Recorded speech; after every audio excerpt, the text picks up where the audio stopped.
کہ جس کو सोने के पानी के जरिए से एक जानवर की खाल पर लिखा गया था। इसको पढ़ने की कोशिश की गई तो फौरन कोहराम मच गया।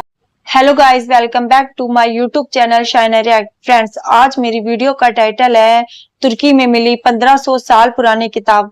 आखिर क्या है इस किताब में जो यूरोप में पूरा हड़कंप मच गया था इस किताब से। और ये हमारे मोहम्मद साहब की पैदाइश से 80-90 साल पुरानी ये किताब है।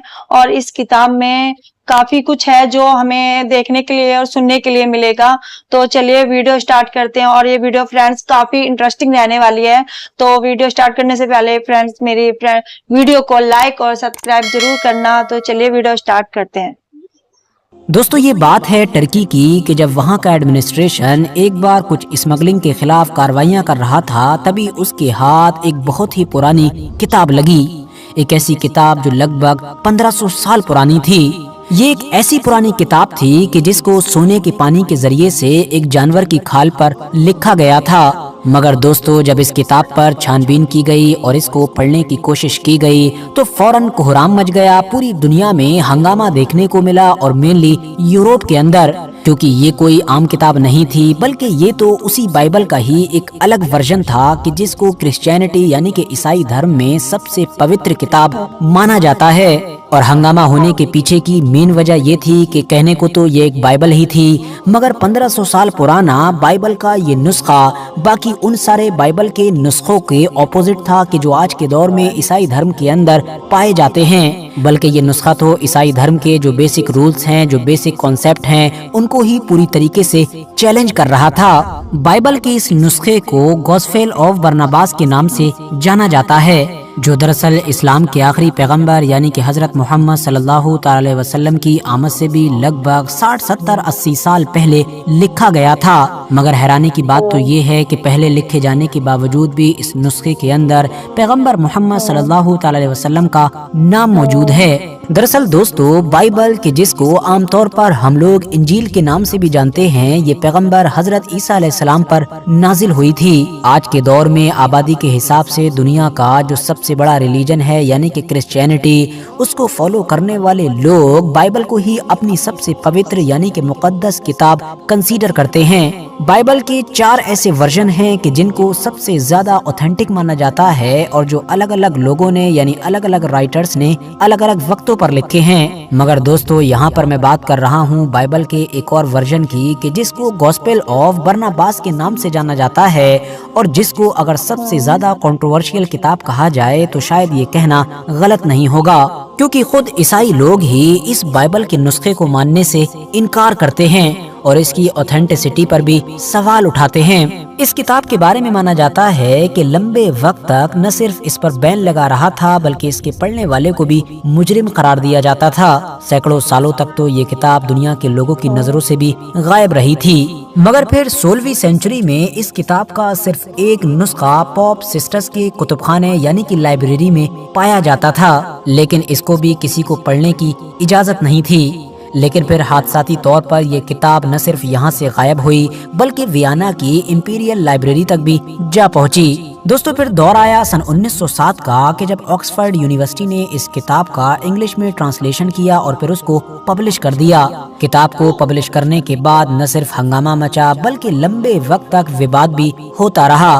फिर धीरे धीरे इस किताब के इंग्लिश, इटालियन और स्पेनिश वर्जन न जाने कहां गायब हो गए। मगर दोस्तों, अब सवाल यही है कि आखिर इस किताब में ऐसा भी क्या है कि जिसकी वजह से न सिर्फ इतिहास में ही हमेशा से इस किताब को लेकर इतना ज्यादा बवाल हुआ है, बल्कि आज भी हम देखते हैं कि ऑनलाइन न सिर्फ बहुत सारे लोग इस किताब पर डिबेट करते रहते हैं, बल्कि ज्यादातर इलाकों में तो आप लोग अगर खरीदना चाहेंगे तो आपको ये किताब मिल भी न सकेगी। दरअसल दोस्तों, सबसे पहले तो आप लोग ये जान लीजिए कि इस किताब को गॉस्पेल ऑफ बरनबास जो कहा जाता है, वो दरअसल इसके राइटर की वजह से कहा जाता है।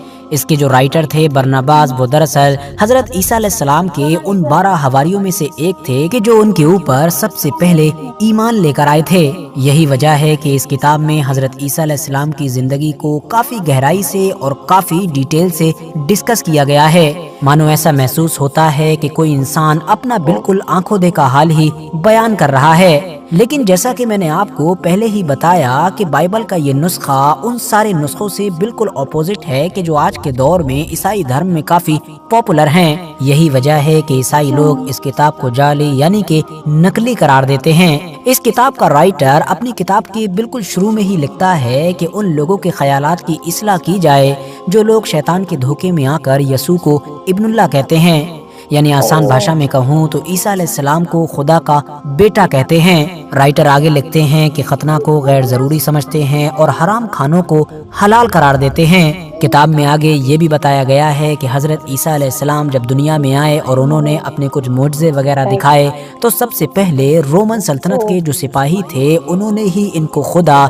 या फिर कुछ ने खुदा का बेटा कहना शुरू कर दिया था। बाद में इसी चीज को बनी इसराइल के आम लोगों ने भी अपना लिया और उनमें भी ये बात मशहूर होती चली गई।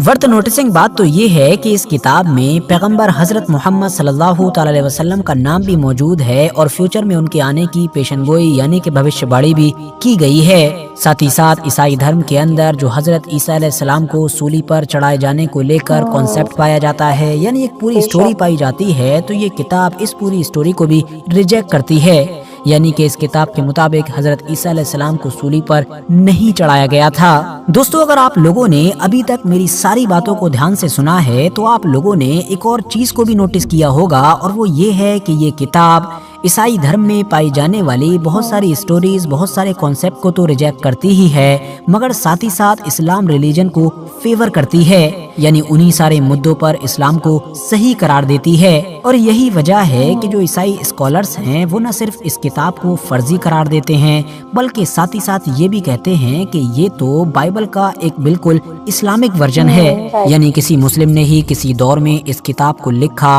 और फिर चुपके से इस किताब को बरनाबास के नाम के साथ जोड़ दिया ताकि इसको और भी ज्यादा ऑथेंटिक यानी कि भारी भरकम बनाया जा सके। पिछले सैकड़ों सालों से इस किताब को लेकर दुनिया भर में जो कुछ होता आया है वो तो मैंने आपको बताया ही, मगर इस कहानी में अचानक से एक बड़ा मोड़ उस वक्त आया कि जब सन 2000 में टर्की के अंदर इसी किताब का लगभग 1500 साल पुराना एक ऐसा नुस्खा मिला, एक ऐसी कॉपी मिली कि जो दरअसल सोने की पानी से एक जानवर की खाल पर लिखी गई थी।